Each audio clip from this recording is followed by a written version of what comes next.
yorin gu bon ak ñàkk wax dëgg lañu nemmeeku ci ñaareelu mandaawu ki fi nekkoon njiitu réewum Sénégal di Macky Sall bu ñu sukkandikoo ci rapport bii Cour des comptes fesal tey ki fi nekkoon njiitu réewum Sénégal 31 décembre 2023 dafa fesaloon ci këyit yi ni borob Sénégal weesuwul 13000 milliards yooyu la kàddu de soriante na lool ak dëgg ci bu ñu sukkandikoo ci rapport bii Cour des comptes fesal tey ndax kat borob Sénégal yegg na ba 18000 milliards 558,91 milliards de francs CFA di 99,67% ci PIB bi maanaam pour ñu fay bii la bor bu ñu ko doon sas sénégalais yi man mii di wax ak yéen ak yow mi may diglu kenn ku ci nekk da nga ñoqee ci sa gafaka luy tolloog 1,031,000 francs CFA. Cour des comptes di ñu xamal ni bésu 31 mars 2024 am na bor bu toll ci 2517,14 milliards de francs CFA yu kenn gisul ci keesu nguur gi la ko dale 2019 ba 2023 li nguur gi daan fay ci ay salaire jóge na ci 744,96 milliards de francs CFA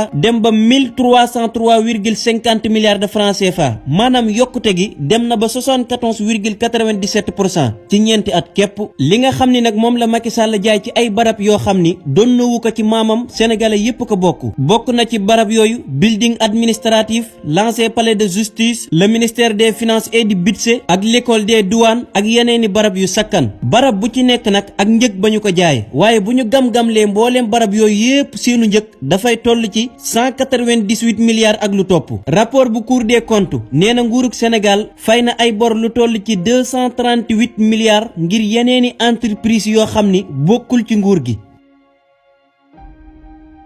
ñun dañ cee teel a addu de ndax magu waxoon nañ ko lañ duñu magu xamoon nañ ko moo tax ñu teel cee addu lii la ñu gisoon tey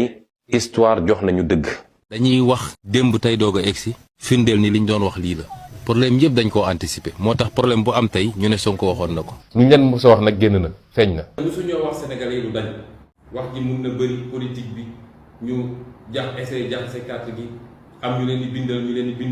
leen di waxal den waxal waaye bu ñu demee ba ci cappaandaw bi fu muy mujj mooy li Ousmane Sonko waxoon mooy dëgg. li tax sénégalais yi attaché wu ci ñun dañoo yàgg xool li ñuy waxanteeg ñoom di dox di ci teg seen bët nag defe naa gone yi demoon nañ ba génne Sonko waxoon na ko. dafa am lu ñu sénégalais yi xamee wóolooñu loolu mooy dañuy wax dëgg jëf dëgg. Ousmane Sonko jërëjëf yàlla na nga gudd fan loo yóotu rek yàlla na nga ko jot ku lay xaar yàlla na xaddi ci barke Cheikh Ahmadou Bamba Khadim Rasoul képp ku lay noonoo yàlla bu mu gis lam lay yéene ku lay xaar yàlla na xaddi ku lay rëbbu yàlla na nga ko teggi loo yóotu yàlla na nga ko jot